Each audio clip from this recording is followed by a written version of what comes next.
All right, welcome. My name is Daniel Johnson, Chief Umpire APA, newly appointed. Raul Desai was Chief Umpire previously, and I thought he did a pretty good job. Kind of hate to take over, but I think he was ready to give it up.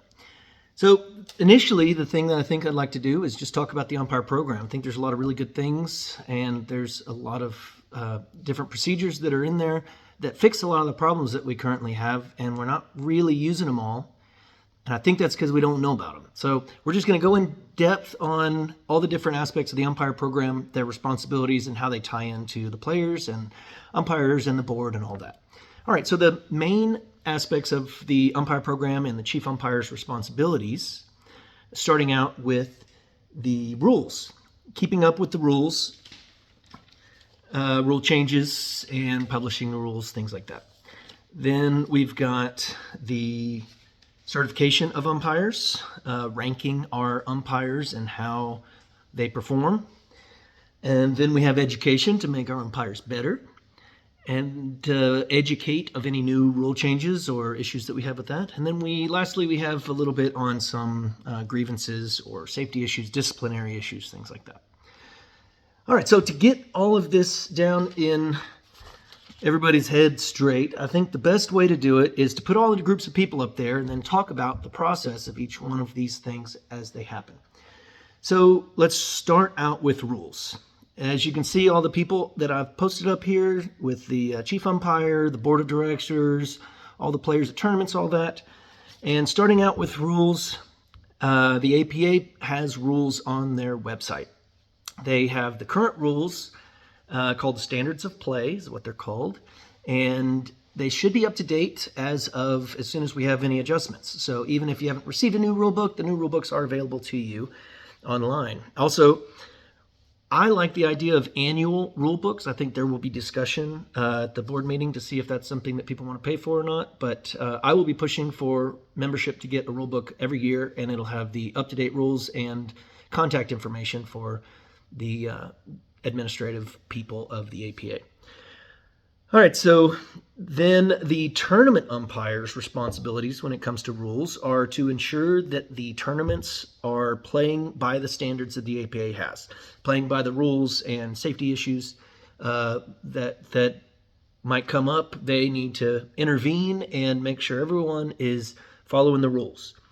At the end of the weekend, the tournament umpire might have collected up a few rule issues. And it could be that maybe a current rule isn't well known and needs more education, or there's a current rule that because of some weird thing that happened needs to be adjusted, some terminology or wording, or maybe they see a lot of injuries and a rule needs to be added to keep things safe. Either way, the tournament umpire will put that in a report to the chief umpire. The chief umpire doesn't change the rules right then. They now discuss all that with the certified umpire group. Now, these are the elite umpires of the United States. There's a Facebook group called Certified Umpires Group that if there's an issue, we will discuss it amongst the people that know what they're talking about, come up with a consensus and a solution, and that solution will come back to the chief umpire. So the chief umpire is really just managing the conversation.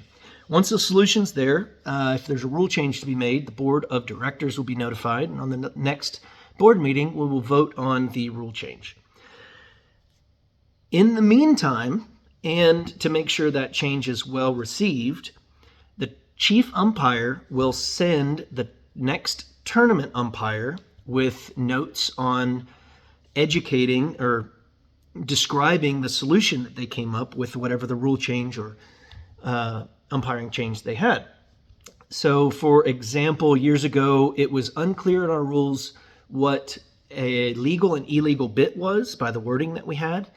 That was an issue different places, and so we had the conversation. We decided on a criteria for good and bad bits, and that criteria was it made a new rule change. Well, to get that rule change to come about and to get everybody to receive that new rule change, the next tournament umpire for the next couple tournaments before play at the tournament meeting, at the umpire meeting, will describe what the rule change is and what the new standards are that we will be using for the weekend. Make sure everyone's on the same page before anything else negative happens. Next up is the certification of umpires. Raul had in place a 5-tier umpire certification. Their level 1 is approximately able to run a C grade game. Level 2 B grade, level 3 A grade. A level 4 umpire should be able to run a tournament as a tournament umpire, and a level 5 umpire is able to do international umpiring. So the list of the umpire standards of certification is online. The APA keeps that list on the website, the standards, and then they also keep a list of all of the umpire ratings, current umpire ratings on the website, so you can see if you're higher than you think or lower than you think. So the tournament umpire will get that list and use it to adjust the umpire schedule if they see that someone's not where they belong. Also, the tournament umpire, while on the weekend, will recognize if there's anyone in need of promoting. So if they see that someone umpired in a way that is higher than their current rating, the tournament umpire will note that on the report, and the chief umpire will verify and sign off on that promotion. A lot of times, I might not be as familiar as current as maybe somebody that's closer to these tournaments if it's far away from me. So the zone umpires I'll also use to help sign off on the promotions anytime somebody needs to be promoted to a higher level. And then we will send those promotions to the APA, and the APA will correct and update their online list, and the flow keeps going. So next up is education. This kind of ties in with the certification. How do you get to be a better umpire, higher certified? Online, there is a test that I thought was pretty good that Raul put together. And for all these certifications, you will need to have passed that test with a certain rating, with a certain score. It is an open book test, and it's really more to make sure everyone's familiar. It's one more educational step. So when it comes to education, the chief umpire, which is me, I will make videos like this, try to make them on a regular basis to keep up to date with any of the issues that we have currently. And so membership can look for the umpire videos, either current or even old umpire videos to learn. All right, so the tournament umpires also will give a small umpire clinic, hopefully, at each tournament. It's voluntary, of course. You don't have to go, but I think that resource is invaluable. If you're a tournament umpire, you're going to have plenty of expertise, and if you could just take one little tiny hint of that and pass that on at every tournament, then over a year or two, we're going to have the most educated rule people. So there are hopefully clinics at every tournament. The tournament umpires also give real-time coaching to the players and umpires while games are going on at the tournament. I think this is probably the most important thing of the entire program, the entire umpire program as a whole, is making sure that the tournament umpires aren't just a third person on the field to be consulted whenever they need. They need to be actively coaching the umpires all the time whenever they notice that they're doing something that's against the standards, or they can give any kind of helpful improvements. That's their job, is to educate and to help these people. We really need to focus on that. All right, so also another way that the tournament umpires can help with that, I've done this in the past and I'll try to make sure this is available in the future, is headsets. So you put a little earpiece on the tournament umpire or the referee, whoever that is. You put another earpiece on the umpires on the field, and they can talk back and forth. It's great for coaching players whenever they're umpiring a little higher than their skill level. And it's also good for making sure really high, stressful games have good, clear communication between everyone. So headsets, if available.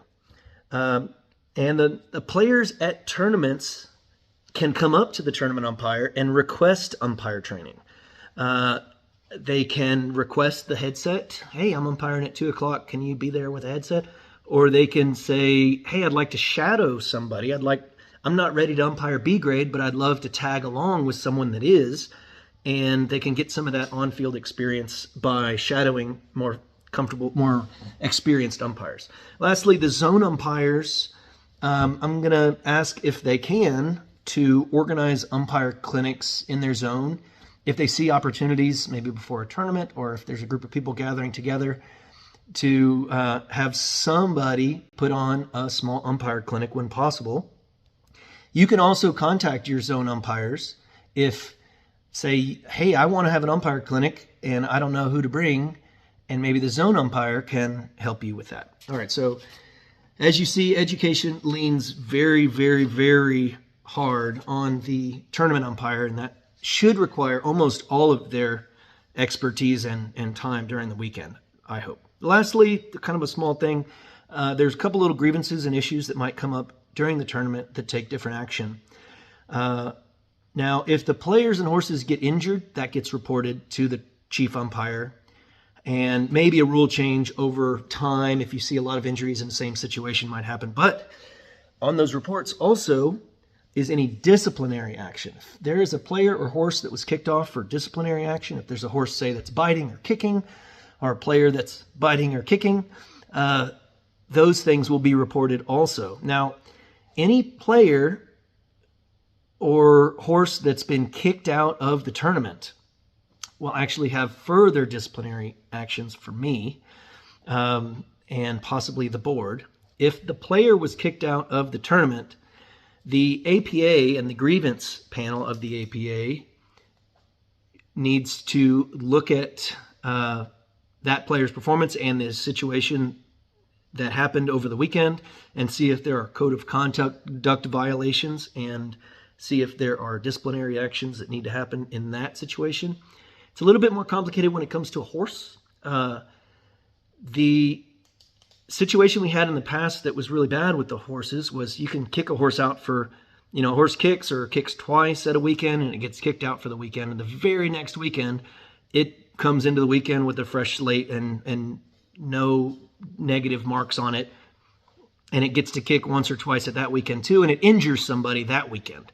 And then the lawsuit that comes is saying, you knew a week ago that this horse was dangerous. You said it was too dangerous to play. And then knowing that, you allowed the horse to play again, and my little girl got her leg kicked or something. So the way that we get around that, the way that I do it, is any horse that's kicked out of a tournament for disciplinary actions, not because of an injury, but because the horse was being naughty, I will contact the owner of that horse. Chief umpire contacts the owner of that horse before the next tournament and discusses the issues with the horse. Assuming that, say, the horse gets kicked out for biting, the chief umpire will need to hear something from the owner that says, yes, I believe we won't have that situation in the future and I'm willing to go back on the field. For the biting, you might say, oh, I'm not going to let that rider ride this horse and we won't have the issue, or I'm going to put a muzzle on it, or some solution. Chief umpire gives it the thumbs up and it is allowed to play at the next tournament. If within a year that horse gets kicked out of a tournament for the same issue, the horse is not allowed to play polocrosse in the APA for the rest of its life. That sounds really, really strong, but what I would like to do is make sure that if the APA has seen that your horse is a naughty horse and you say, yes, it's good, I'm coming back, don't worry, I got it fixed, then you still have issues, well, that's as far as we can go.